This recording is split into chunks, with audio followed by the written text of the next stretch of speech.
Bien, estimados estudiantes, tengan ustedes un buen día. El día de hoy vamos a resolver nuestras clases en el curso de lenguaje y el tema es la sílaba, ¿no? Para el primer año de secundaria. Bien, veamos qué es una sílaba, ¿no? Cuando hablamos de una sílaba, nos referimos, ¿no? específicamente ¿no? al mínimo grupo sonoro que se divide una palabra al hablar.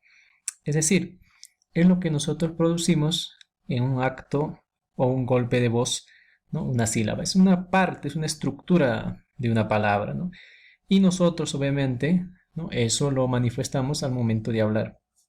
Por eso muchos de nosotros hemos aprendido en la primaria a silabear de una forma muy peculiar, haciendo palmadas, ¿no? Cada voz o cada grupo sonoro lo hacíamos de forma, ¿no? De palmadas, por ejemplo, ¿no? Campana, 3 palmadas.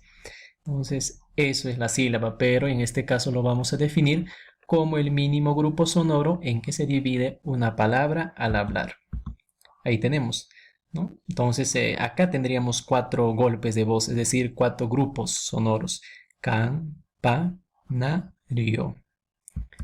Bien, clases. ¿En qué se clasifica una sílaba? Se clasifica, dice, en 2 grupos, sílabas tónicas y las sílabas átonas. Las tónicas, ¿no? Es la mayor fuerza de voz, ¿no? Es la mayor fuerza de voz donde la sílaba, ¿no? eleva en mayor parte la mayor fuerza de voz. Si tenemos, por ejemplo, la palabra amistad, si la veamos y la palabra, ¿no? vendría a ser amistad. Ahora, y si vemos en la palabra cartera, notamos que la mayor fuerza de voz está ¿no? en la sílaba T, cartera.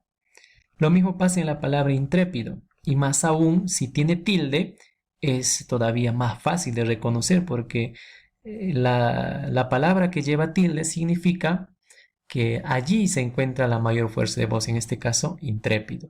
¿Y qué son las sílabas átonas en este caso? Las átonas son aquellas, ¿no? Sílabas que tienen menor fuerza de voz, ¿no? Si las tónicas eran las mayores, entonces las átonas vendrían a ser la menor fuerza de voz. Es decir, si nosotros tenemos las mismas palabras, ¿cuál de estas serían entonces las átonas?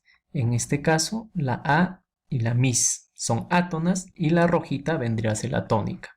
Igual acá, car y ra vendrían a ser las átonas y el T tónica. Lo mismo pasa en esta última palabra.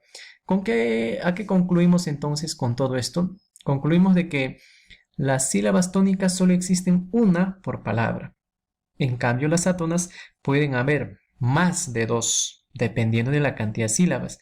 Si la palabra tiene 3 sílabas, significa que 1 es tónica y 2 son átonas. Si la palabra tuviera 4 sílabas, como en este caso, 1 sería tónica y las que sobran serían las átonas.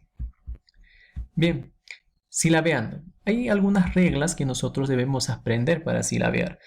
Muy bien, aparte ya de los que ya conocemos o vamos a estudiar lo que son los diptongos. Aparte de eso, debemos conocer ciertas reglas básicas. Aquí tenemos uno de ellos. A. Cuando la letra X se encuentra entre 2 vocales, se une a la segunda. ¿Qué quiere decir eso? Muchas veces tenemos dificultad, por ejemplo, para silabear esta palabra examen. ¿Cómo lo vamos a realizar? De la siguiente forma. Nos dice la regla que si esta palabra, la X, se encuentra en medio de 2 vocales, en este caso de la E y de la A, esta X se va a unir a la segunda, es decir, a la A. ¿Cómo sería entonces silabeando? De esta forma. Examen. ¿Estamos de acuerdo? Lo mismo pasa con la palabra exabrupto, ¿no? ¿Qué va a suceder? La X se va a unir a la segunda porque está en medio de 2 vocales. Allí está, exabrupto. La palabra exacto, entonces, ¿cómo sería? Lo mismo, ¿verdad? Exacto. Entonces tú lo vas a completar la palabra exaltar, también lo vas a completar. Muy bien, esa regla muy clara, recuerden. Tenemos la regla B. Cuando la letra X se encuentra al lado de la H, esta no se tomará en cuenta. Es decir, será como si la H no existiera. ¿Qué pasa si la H no está dentro de esto? Miren, vean la palabra exhumar. Miren, la H, mire que está después de la X y una vocal, está en la mitad. ¿Qué se hace? Simplemente se obvia, es decir, como si no existiera. Si hacemos que no existe, pasa el mismo caso de arriba, ¿verdad? El primer caso. Es decir, la X sigue encontrándose, ¿no?, dentro de dos vocales. Entonces lo mismo, sucede lo mismo, como se silabea. Lo mismo, exhumar. Hacemos de cuenta que el H no existe, pero ¿no?, por regla debe estar allí, ¿no? La palabra exhausto, lo mismo, la exhausto. ¿Y por qué, profesor, estás uniendo en este caso, ¿no?, aquí la A con la U? Porque ahí se forma un fenómeno conocido como el diptongo. Bien, ahora la palabra exhorto, ¿no?, tú lo haces y esto se encuentra, jóvenes estudiantes, en su libro de lenguaje, ¿no? El lenguaje 1, comunicación 1. Allí se encuentran estos ejercicios. Tenemos el siguiente caso, ¿no? Silabeo en palabras compuestas. Se hará con la misma regla del silabeo o con las mismas reglas. Es decir, ¿cómo puede silabear usted la palabra deshabitado? Muchos silabean, ¿no? Deshabitado. Ese silabeo es incorrecto, jóvenes. Si se silabea de esta forma. Deshabitado. Y no debe ser deshabitado, sino deshabitado. Como vemos en esta parte, ¿no? Ahí está la deshabitado. ¿Estamos de acuerdo? La palabra suboficial, lo mismo. No debe ser suboficial, sino suboficial. Separe en sílabas las palabras compuestas. Estos ejercicios se encuentran en su libro de ustedes, estimados estudiantes, y ustedes lo van a realizar, ¿no? Desamparo, subestimar, desubicado, inhóspito. Por ejemplo, en esta parte donde dice inhóspito, lo mismo. ¿Cómo será? La I queda, ¿verdad? Inhóspito. Lo mismo acá. Inhábil. No vayas a hacer inhábil. Eso es incorrecto, ¿no? Eso es incorrecto. Bien, estimados estudiantes, veamos clases de palabras según el número de sílabas. Tenemos dos tipos de sílabas de acuerdo a su cantidad. Los monosílabos, que se refieren mono, uno y una sola sílaba. Por ejemplo, tenemos la palabra pan, tenemos la palabra sol, Dios, fe, fui, fue, Juan, Luis. Esos son monosílabos. ¿Por qué? Porque constan de una sola sílaba, no se pueden desfragmentar. Ahora, en contrario a esto, hay también llamadas palabras polisílabas, es decir, aquellos que tienen más de dos sílabas. Por ejemplo, tenemos las bisílabas que tienen dos sílabas, zorro, dos sílabas, zorro. Trisílabas, obviamente, ¿no? Tres sílabas, pintura. Tetrasílabas, viene de cuatro. Analizar. Pentasílabas, cinco sílabas, ¿verdad? Veamos qué palabra. Universidad, cinco sílabas. Hexasílabas, son seis sílabas. A ver, vean qué palabra puede ser de seis sílabas.